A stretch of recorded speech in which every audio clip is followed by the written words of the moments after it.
नमस्कार। आज हम चर्चा करेंगे ग्राफीय निरूपण की। तो सांख्यिकी के अंतर्गत ग्राफ का बहुत ही ज़्यादा महत्व है, क्योंकि हम जितना डाटा सॉल्व करते हैं उसको अगर एक बार में कंक्लूजन निकालना हो तो अगर हम ग्राफ को देखें तो हम बता सकते हैं कि डाटा किस प्रकार का है और हम किस चीज़ का यहाँ पे अध्ययन कर रहे हैं। साथ ही साथ उसकी व्याख्या करने के लिए भी ग्राफ की बहुत ज़्यादा आवश्यकता होती है।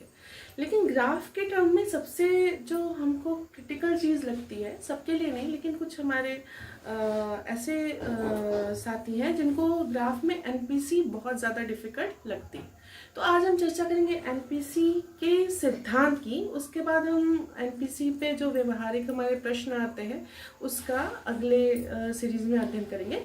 तो जो एनपीसी का सिद्धांत है, एनपीसी मतलब आपका कह सकते हैं कि नॉर्मल प्रोबेबिलिटी कर्व, सामान्य प्रायिकता वक्र। इसको हम प्रसामान्य वक्र भी कहते हैं। अगर मैथ्स के टर्म में स्टैटिक्स के, तो वहाँ पे भी इसका 9th 10th में जो जिन्होंने मैथ्स लिया होगा तो उनको दिखता है स्टैटिक्स में, या आप कह सकते हैं 11th 12th के किसी सिलेबस में। तो इसको गासियन वक्र भी कहते हैं। अगर अब हम इसको जानने के लिए प्रयास करें तो हम इसका यूज़ क्यों करते हैं? जब भी हम किसी कक्षा में जाते हैं, एग्जाम्पल के थ्रू अगर हम समझना चाहें, तो क्या सभी बच्चे बहुत तेज होते हैं? क्या ज़्यादातर बच्चे बहुत कमज़ोर होते हैं? या ज़्यादातर बच्चे सामान्य मतलब एवरेज के होते हैं? तो आपका उत्तर भी यही होगा कि ज़्यादातर बच्चे जो हैं वो आपके एवरेज होते हैं। कुछ बच्चे आपके बहुत ब्रिलियंट होते हैं और कुछ बच्चे आपके आप कह सकते हैं कि उनको उपचार अगर देखें उसकी आवश्यकता है, उपचारात्मक शिक्षा की, आपकी रिमेडियल टीचिंग की आवश्यकता होती है, जिससे उनको एवरेज या उच्च किया जा सकता है। तो कंक्लूजन ये निकला कि ज़्यादातर डाटा हमारा मध्य में, एवरेज पे आपका डिपेंड करता है। ज़्यादातर डाटा हमको एवरेज में ही मिलता है। तो इसी एक आपके जो हमारी यादृच्छिक परिस्थितियाँ होती हैं उसके अंतर्गत ज़्यादातर जो डाटा हमारा मिड में मिलता है, एक वक्र का निर्माण हम कर सकते हैं, जिसको अगर देखें तो नीचे से ऊपर की ओर जो मिड है, मतलब सारे डाटा ज़्यादातर कहाँ पे होंगे? आपके मध्य में। तो एक घंटाकार आपका वक्र बनता है जिसे एनपीसी कहते हैं। एनपीसी की अगर बात करें तो आपके जो मैथमेटिकल टर्म है, पहले हम उसको देखेंगे यहाँ पे। तो एनपीसी आपका कुछ इस प्रकार से होता है। इसमें आप यहाँ से एवरेज की तरफ, फिर एवरेज से यहाँ की तरफ जाते हैं। अगर एग्जाम्पल के थ्रू समझे कि ये आपके बहुत ऐसे बच्चे जिनको रिमेडियल टीचिंग की ज़रूरत है, मतलब उनकी जो शैक्षिक उपलब्धि है वह कम है। यहाँ पे आपके वो बच्चे जो एक्स्ट्रा ऑर्डिनरी हैं और जो अगले कक्षा का भी पढ़ने के लिए तत्पर है, और मिड में आपके एवरेज जो उसी कक्षा के लिए मतलब अध्ययनरत रहने के लिए सक्षम है और जिनको हम सामान्य रूप से अपने टॉपिक्स को पढ़ा सकते हैं। तो ये जो आपका कर्व बना, यही आपका एनपीसी है। इसमें आपको ध्यान रखना है कि ये कर्व जो है आपका एक्स अक्ष जो है यहाँ पे, और वाई अक्ष है। वाई अक्ष पे हमने आवृत्तियों को रखा है। मतलब जब भी आप किसी डाटा को लोगे तो अगर वो एक बार भी आया है तो उसकी आवृत्ति 1 है, अगर वही संख्या 2 बार आई है तो उसकी आवृत्ति 2 है। तो इस प्रकार आवृत्ति के अनुरूप इसको देखा जाता है। तो ज़्यादातर आवृत्तियाँ आपकी कहाँ पे स्थित है? मध्य में। ये मध्य वो पॉइंट है जहाँ पे मीन, मीडियन, मोड तीनों होता है।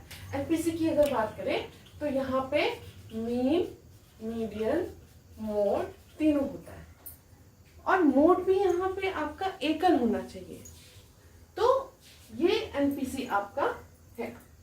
यहाँ पे एक चीज और ध्यान देंगे कि ये यहाँ पे मिलता नहीं है।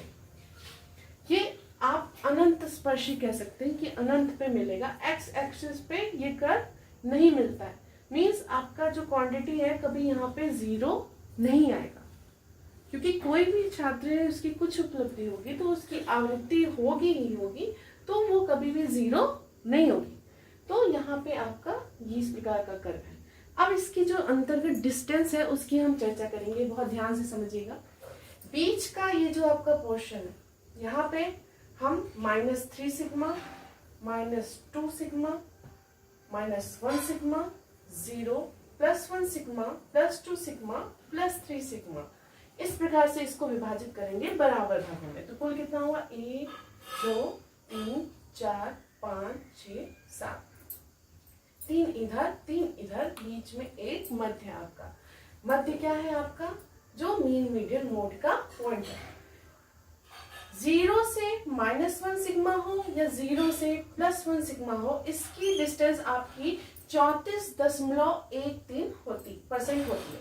मतलब जो डाटा इसमें लाई करता है, जो स्थित होता है, वो 34.13% डाटा इसमें, चाहे आप इधर चाहिए 0 से सिग्मा 1 सिग्मा, चाहे इधर चाहिए। तो अगर टोटल -1 से +1 सिग्मा की बात करेंगे तो टोटल इन दोनों को जोड़ देंगे तो ये आपका हो जाएगा 68.26% डाटा। मतलब -1 से +1 तक आपका 68.26% डाटा लाई करेगा। इसी प्रकार अगर हम यहाँ से +1 से सिग्मा से +2 सिग्मा की बात करें या -1 सिग्मा से -2 सिग्मा की बात करें, इनके बीच की डिस्टेंस होती है 13.59। तो यहाँ भी 13.59 और यहाँ भी 13.59। इसको आप डबल करके अगर इसमें जोड़ देंगे तो यहाँ से लेके आपका -2 सिग्मा से लेके +2 सिग्मा तक की जो डिस्टेंस होगी वो आपकी टोटल क्या होगी? 95.44%। तो ये आपका यहाँ से यहाँ तक की डिस्टेंस हो गई। अगला जो हम प्रश्न देखेंगे कि हमारा -3 सिग्मा से +3 सिग्मा तक कितनी डिस्टेंस होती है। तो आपका बीच का कितना है? 95.44 पता ही है। अगर हम ये मेजर कर लें, ये मेजर कर लें और दोनों को इसमें जोड़ देंगे तो आ जाएगा। तो आपकी -3 सिग्मा से -2 सिग्मा तक की डिस्टेंस 2.14 और +2 सिग्मा से +3 सिग्मा की डिस्टेंस 2.14% यहाँ पे होती है। टोटल अगर हम जोड़ेंगे तो लगभग आपका यहाँ पे जो आएगा वो होगा 99.73 आपका डाटा यहाँ पर लाई करेगा ही। आगे अगर हम बात करें यहाँ पे, तो ये जो आपका अनंत स्पर्शी वाला टर्म है, यहाँ पे +4 सिग्मा -4 सिग्मा कर सकते हैं। तो 0.13 0.13% इधर भी, 0.13% इधर भी, मतलब टोटल आपका लगभग आपका 100% डाटा इसके बाद हो जाएगा। मतलब 0.99 पॉइंट आपका कह सकते हैं 73 यही तक हो गया, -3 से +3, इसीलिए हम यही तक छोड़ देते हैं। लेकिन अगर आगे जाएंगे बाकी का डाटा आपका वहां पे लाई करेगा। तो ये इसलिए भी जानना जरूरी है कि जब इसके न्यूमेरिकल्स आते हैं तो पूछता है कि इसमें सिग्मा -2 से +1 कितना होगा। तो आप कैलकुलेट, अगर एक एक बीच की डिस्टेंस जानते हैं, जितना इधर से ये डिस्टेंस होगी उतना इधर से, क्योंकि ये बराबर आपके अंतराल है। तो ये हम बता सकते हैं कि किस टर्म से किसी टर्म से किसी दूसरे टर्म की दूरी क्या होगी। अगली बात अगर हम कहें तो इसका शेप आप देखेंगे तो यहाँ पे आपका, जैसे आपने दर्पण देखा होगा, तो एक आपका ये दर्पण होता है, एक आपका ये। तो अगर बीच में पतला और साइड कॉर्नर पे मोटा होता है तो ये अवतल दर्पण होता है। आप यहाँ से देखेंगे तो इस अवतल के टाइप से होता है। तो आपका यहाँ से लेके यहाँ तक जो आपका डाटा होगा ये आपका अवतल कर्व होगा या अवतल वक्र होगा। उसके बाद आप देखेंगे तो ये देखिए, आप ये डाटा जो होगा, यहाँ से आपका डाटा जो होगा -2 से -3 या +2 से +3, ये उत्तल आपका कर्व होगा। तो ये आपके मुख्य जो बातें हैं कर्व की, वो हमने यहाँ पर डाटा जो मैथमेटिकल है देखा। इसके अलावा जो इसकी सर्वोच्च कोटि है, मतलब आपका इस पॉइंट से इस मैक्सिमम पॉइंट की दूरी, तो ये भी फिक्स है 0.3989, इतनी आपकी सर्वोच्च कोटि की दूरी यहाँ पे एमपीसी की होती है। तो अब हम बात करते हैं इसका फॉर्मूला क्या होता है। अगर हम किसी चीज को मतलब ये आपका यहाँ पे हमको डिस्टेंस निकालनी है। अब यहाँ तक तो हमको पता है, अगर हमको यहाँ तक डिस्टेंस निकालनी है, यहाँ तक डिस्टेंस निकालनी है, यहाँ तक मतलब वाई अक्ष के किसी मान पे अगर हमको वैल्यू निकालनी है कि कितना होता है, कितनी डिस्टेंस है, तो वो हम कैसे निकालेंगे। तो इसका सूत्र हमको ध्यान रखना है। इसका सूत्र यहाँ पे जो एमपीसी का सूत्र होता है वो होता है y बराबर n बटे सिग्मा √2 पाई गुणे e के घाते माइनस एक्स स्क्वायर बटे 2 सिग्मा स्क्वायर। इसमें कुछ नहीं, अगर आपको ये फॉर्मूला याद हो गया तो यहाँ पे देखिए ये एक नियतांक है, ये एक नियतांक है, ये क्या है आपका, ये वही x है जो x माइनस m हम निकालते हैं जब हम किसी चीज की माध्यिका या मध्यमान निकालने की कोशिश करते हैं। ये सिग्मा आपका क्या है, ये भी आप जानते हैं कि मानक विचलन है। m क्या है, आपकी कुल आवृत्ति होती है। और यहाँ पे ये देखिए आपका सिग्मा भी निकाल लेंगे, ये भी निकाल लेंगे, ये भी, और ये दोनों नियतांक है। मतलब अगर यहाँ से यहाँ तक की दूरी आपको चाहिए तो आप यहाँ पे बस आपको यहाँ पे ध्यान देना है, सब चीज एक ही जैसी रहेगी। यहाँ जो x का स्क्वायर है, इस x की वैल्यू x माइनस यम, मतलब जितना x पे आपको निकालना है उससे आप जो मध्यमान है वो आप घटा देंगे, तो यहाँ पे जो वैल्यू रखेंगे वैसा आपका उत्तर आ जाएगा। तो हमने जो चर्चा की y क्या है, कोटि है। कोटि मतलब ये पोर्शन आपका x अक्ष से जितनी ऊंचाई है उसकी बात हम कर रहे हैं, उसकी वैल्यू निकाल रहे हैं। तो यहाँ पे n जो है क्या है, आपकी कुल आवृत्ति है। सिग्मा क्या है, आपका मानक विचलन। x क्या है, x माइनस m। और यहाँ पे जो आपका कांस्टेंट वैल्यूज है, ये पाई क्या है आपको पता ही, 3.1416। और e की वैल्यू यहाँ पे ध्यान रखनी है 2.71828।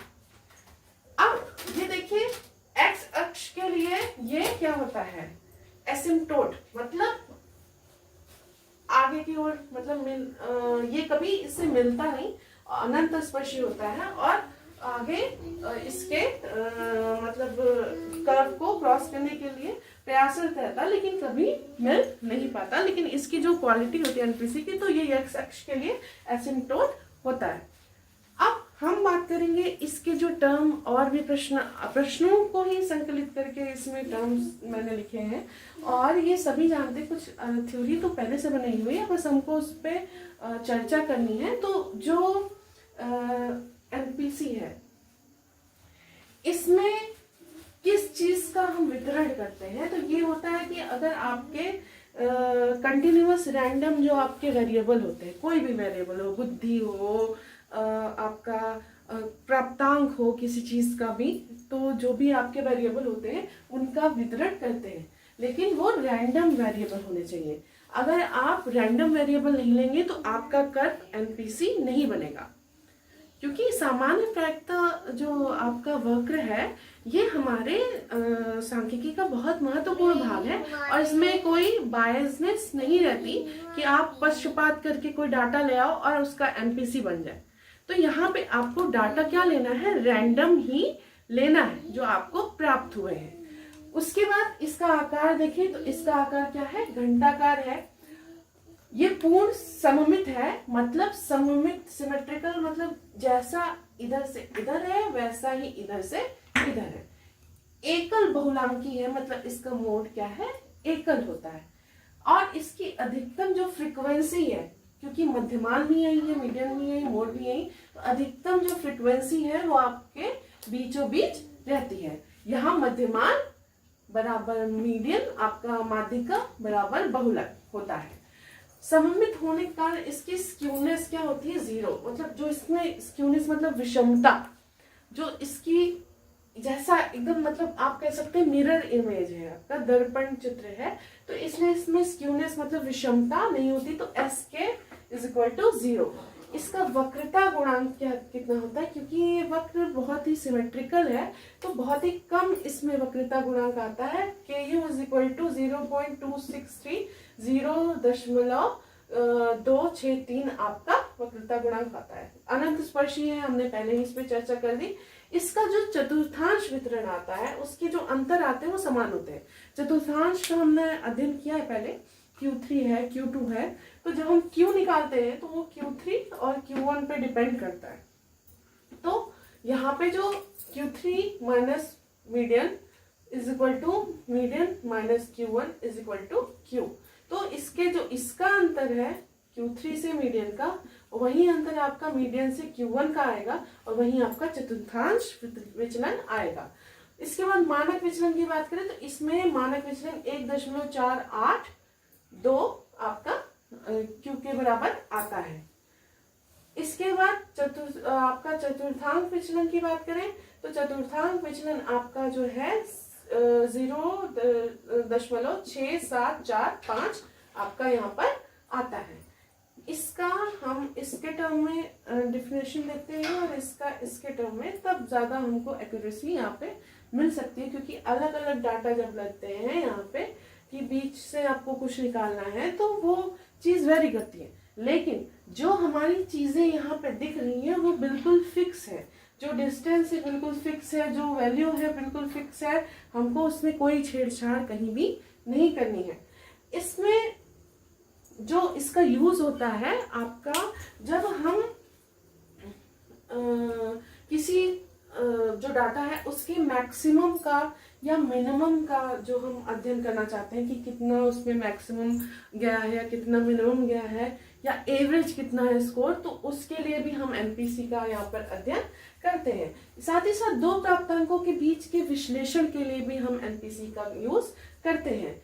और इसके साथ साथ हमको प्राप्तांकों की सीमाएं भी पता होती हैं कि किस सीमा तक कौन सा प्राप्तांक है, कि ऐसा तो नहीं कि ज्यादातर बच्चे जो है लोवेस्ट लेवल में चले गए हैं या हाईएस्ट में चले गए, जो डिफिकल्टी लेवल है वो सही है कि नहीं। अगर एक रैंडम आपका यादृच्छिक आपका सिस्टम है तो उसमें डेफिनेटली आपकी जो चीजें होंगी वो आपको एमपीसी में दिखेंगी।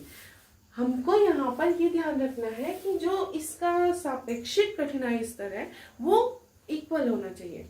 मीन्स ऐसा नहीं होना चाहिए कि बहुत ज्यादा कठिनाई स्तर हो। एक आपके दो अगर परिस्थितियां लें तो उनके जो, जैसे आप कहते हैं पैरेलल किया जाता है, तो जो सापेक्षिक जो कठिनाई स्तर है वो हमारा सही होना चाहिए। और इसमें हम कभी कभी इस समूह से उप समूह का भी निर्माण करते हैं और उनके विभाजन के लिए, उनके सामान्यीकरण के लिए दो विधियां भी हम इसमें आपके न्यूमेरिकल में देखते हैं। एक आपका होता है कोटि अक्ष विधि और दूसरी विधि आपकी होती है क्षेत्रफल विधि, जो कि हम न्यूमेरिकल पोर्शन में अध्ययन करेंगे। अब ये जो चीजें हैं ये तो हमारी एमपीसी है। इसके अंदर की अगर बात जाने कि इसमें जो सिद्धांत है वो कौन सा है, तो इसमें समान प्रायिकता जो आपका टर्म आया है, तो हम प्रायिकता को भी थोड़ा सा समझ लें। प्रायिकता का जो चीज होता है कि किसी चीज के होने की जो संभावना है, जब भी हम कोई काम करते हैं तो हम एग्जाम देते हैं तो इसकी दो प्रायिकता होती है, या तो हम पास हो जाते हैं या तो हम फेल हो जाते हैं। तो वैसे ही हमारा जो है प्रायिकता, जो हमारी पूर्व कल्पना, जैसे हमने भूतकाल में जो उसको परिकल्पित किया हो, और जो हमारी मान्यताएं हैं उनके द्वारा आपकी अनिश्चित और अप्रत्याशित जो घटनाएं होती हैं उनके प्रति तर्कपूर्ण अनुमान होता है कि इसका क्या प्रोबेबल रिजल्ट हो सकता है।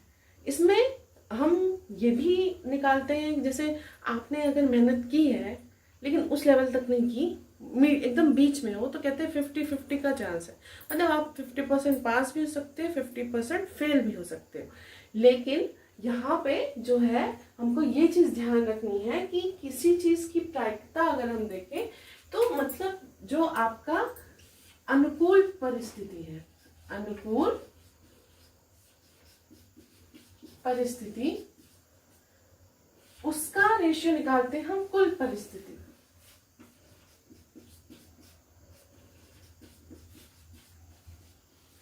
मतलब आपके संपूर्ण घटनाक्रम में उस चीज के होने की जो संभावना है वही हमारी प्रायिकता है।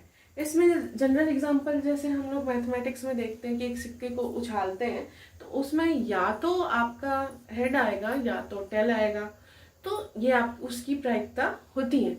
या जैसे मैंने आपको बताया कोई एग्जाम देते तो या तो आप पास होगे या तो फेल होगे, उसकी दो प्रायिकता है। ऐसे ही हम देखते हैं कि अगर एक बास्केट में 3 कलर की बॉल्स हैं तो आपकी जैसे रेड है, ग्रीन है और आपका ब्लैक है। तो जो रेड है, तो रेड कुल आपकी कितनी संभावना है? 3। कुल परिस्थिति कितनी है? 3। तो 3 कितने में से अगर रेड की देखेंगे तो वो भी 1/3, और अगर आप ब्लैक की देखेंगे वो भी 1/3, और ग्रीन की देखेंगे भी तो वो भी 1/3। अगर आप एक बार हाथ डालते हैं तो आप देखेंगे कि उसके रेड होने की जो संभावना होगी वही संभावना उसके ब्लैक होने की भी होगी और उसके ग्रीन होने की होगी।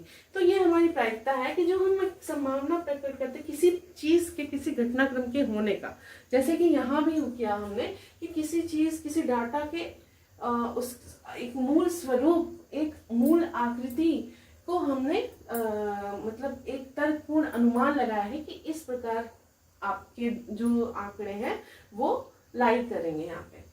अगर हम प्रायिकता के अंतर्गत देखें तो प्रायिकता 2 प्रकार की होती है, सरल प्रायिकता और संयुक्त प्रायिकता। जब एक समय में एक ही घटनाक्रम हो तो उसको सरल प्रायिकता कहते हैं, और एक समय में कई घटनाएं एक साथ होने लगे तो उसको संयुक्त या जटिल प्रायिकता भी आप कहते हैं। इसके प्रकार भी 3 होते हैं। प्रकार एक तो स्वतंत्र, दूसरा आश्रित, तीसरा अपवर्जी। स्वतंत्र जो आपका प्रकार है इसमें हम कह सकते हैं कि या तो अगर ऐसा है कि आप, वही बात है कि हेड है हेड है और टेल है, तो एक बार आप पूछा देंगे तो या तो हेड आएगा या तो टेल आएगा, तो वो स्वतंत्र है। लेकिन अगर आप यहाँ पे 3 कलर की बॉल्स हैं और इसमें आप 2 बॉल्स निकालिए तो हो सकता है कि आपकी दोनों, एक ये दोनों आए, ये दोनों आए, या ये दोनों आए। तो इसके कलर पे डिपेंड भी तो है कि हमारी जो 2 बॉल्स आ रही हैं वो कौन सी हो सकती हैं, या आप ये भी अनुमान निकाल सकते हैं कि जो बॉल बची है वो कौन से कलर की होगी। इसके अलावा जो अगर इसमें एग्जांपल देखें तो ताश आपका एक अच्छा एग्जांपल है आश्रित का, क्योंकि एक पत्ती एक ही होती है। तो अगर आप उसकी एक पत्ती निकाल लीजिए तो आप देखेंगे कि उसको वापस नहीं रखेंगे, तो दोबारा पत्ती निकालेंगे तो वो नहीं होगी। तो ये उस पर आश्रित है जो आपने पहली प्रायिकता की। जब आप एक बार कोई चांस खेलिए कोई भी चीज का, कोई भी घटनाक्रम करिए, अगर वो दोबारा होने की संभावना नहीं है तो मतलब आपके जो पहला आपने किया उस पर डिपेंड है, तो आपका वो आश्रित हो गया। और अगर वैसा बार बार हो सकता है, मतलब उसमें कोई संबंध नहीं है, ऐसा तो हो सकता है, तो वो आपका स्वतंत्र है। इसके अलावा अपवर्जी की बात करें तो जो घटनाएं एक साथ नहीं घटती उनको अपवर्जी, परस्पर अपवर्जी घटनाएं कहते हैं। ठीक है, तो अब बात करें इसमें क्रमचय संचय की भी। तो क्रम से अगर किसी चीज को क्रम करें तो उसको क्रमचय, और बिना क्रम के करें तो संचय कहते हैं। तो क्रमचय जो होता है आपका NPR और संचय होता है NCR। इसमें आपका जो फॉर्मूला होता है n फैक्टोरियल अपान n माइनस r फैक्टोरियल, और संचय जो होता है n फैक्टोरियल अपान n minus r factorial r factorial. मतलब आप किसी चीज को क्रमबद्ध रूप से अगर व्यवस्थित करते हैं, ABCD को कितनी बार दो को एक साथ मतलब ऐसा ले सके जिसमें क्रम से आए, मतलब A के बाद B, फिर A के बाद C, फिर A के बाद D, फिर B की बारी, B के बाद C, B के बाद D, फिर C की बारी, C के साथ D, तो वो आपका क्रमचय के अंतर्गत आएगा। इसका फॉर्मूला आपका है n फैक्टोरियल अपान n माइनस r फैक्टोरियल, और जो आपका संचय होता है वो आपका होता है NCR, मतलब n फैक्टोरियल। आप कहीं से भी बिना क्रम के आप कोई चीज चूज कर सकते हैं। इसके अपेक्षा संचय में ज्यादा वैल्यू आती है आपकी, तो इसमें n फैक्टोरियल अपान n minus r factorial into r factorial का फॉर्मूला होता है। तो ये है हमारी NPC, जिसको हम यहाँ पे थ्योरेटिकल रूप से हमने देखा। आगे हम इसकी चर्चा करेंगे जब इसके न्यूमेरिकल्स को सॉल्व करेंगे, तो हमने जो विधियां बताई कोटि अक्ष या क्षेत्रफल विधि, उसकी भी हम चर्चा करेंगे। साथ ही जनरली आपने देख लिया जो आपके थ्योरेटिकल भी ये क्वेश्चन हो सकते हैं कि इनके बीच में डिफरेंस पूछता है, तो हमें अगर उनकी डिस्टेंस पता होती है तो हमें बता सकते हैं कि हाँ ये चीज कितनी दूरी पर है। कुल मिला जुलाकर ऐसी आकृति जिसमें ज्यादातर डाटा मिड में, मध्य में लाई करे, मीन, मीडियम, मोड जहां पे बराबर हो, वो आपकी आकृति एमपीसी की आकृति या घंटाकार वक्र या प्रसामान्य वक्र या गाउसियन वक्र कहा जाता है।